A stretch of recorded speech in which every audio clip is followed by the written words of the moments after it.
Golden State Warriors versus Dallas Mavericks. Rabbit start ang ginawa ng Dallas. Lumamang ng 16 sa 4 na minuto na lang ang natitira sa first quarter.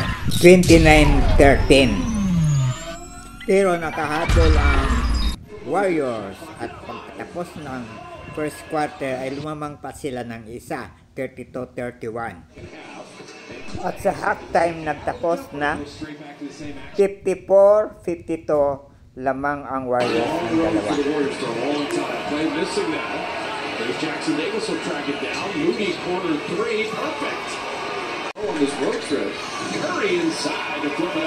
Ilang minuto pa lang pag-umpisa ng fourth quarter ay umabante ng 8 ang Dallas.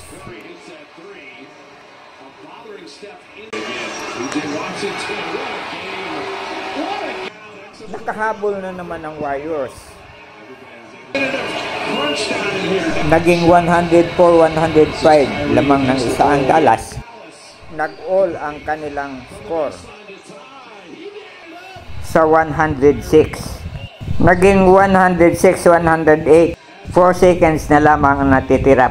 Sumablay si Thompson at iyon ang katapusan. Talo ang Warriors 108-106.